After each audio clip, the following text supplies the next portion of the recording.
Doesn't feel hot today, but it's actually really windy for some odd reason. It actually does feel more like the autumn season. I was even reading quickly where apparently, I guess like here it says, BC Heatwave cooks fruit crops on the branch in sweltering Okanagan and Fraser valleys. That must be really horrible if you're someone who has, I guess, like a large farm field or something like that and you grow all this stuff where the weather is not cooperating and then you lose everything. That would be really devastating, I would imagine. And what did I read today? I guess this one's kind of interesting. A new drone player in the market. It's not a brand you would think usually. This one says Microdrones and GE launched the GE industrial drone line. GE and Microdrones have entered into a worldwide licensing partnership where Microdrones will bring the GE industrial drone line to market globally, providing professionals access to powerful aerial surveying technology that will enable them to work more efficiently, accurately, safely, and profitably. So it sounds like another drone that's meant more for industrial purposes or mapping and surveying as an example. This one says it's a longer range LiDAR and 26 MP camera all in one to cover more ground. MD LiDAR 1000 LR means longer range, you cover more ground from above. This translates to more efficiency than ever. Virtually everything they have here, nothing really to do with, I guess, filming and cinematography, no FPV racing. So again, I guess like a pure work drone, I guess you could say. It was kind of interesting too, I guess, just to read things like the specs. This one's kind of interesting where it had one thing saying integrated cooling covers, patent pending motor covers, enhanced cooling, and motor longevity. So trying to, I guess, extend the life of it, I suppose, like with the drone itself when you cool it off.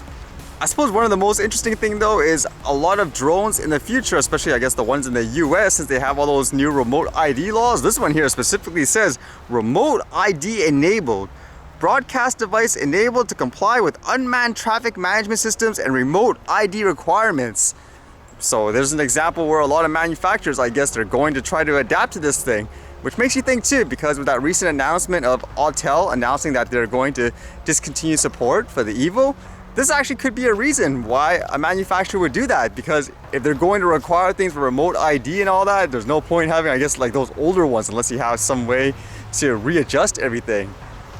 In many ways too, it makes you wonder whether or not that remote ID stuff is the reason why we haven't heard more consumer-oriented drones and stuff being released or announced. It's been all commercial and industrial stuff when you think about it.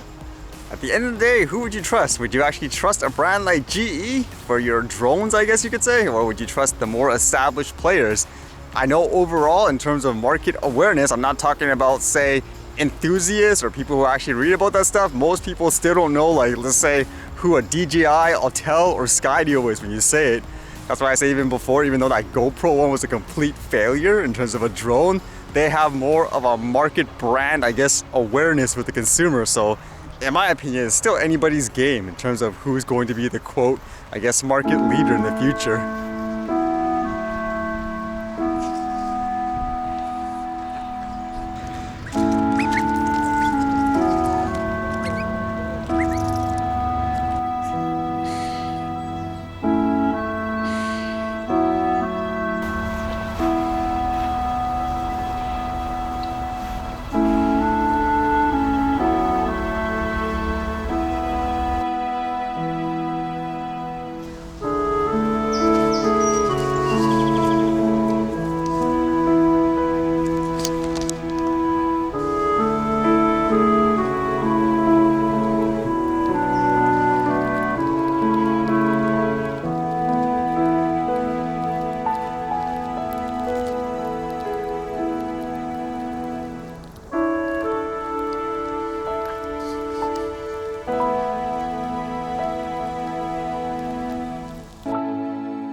Alright, see you guys later.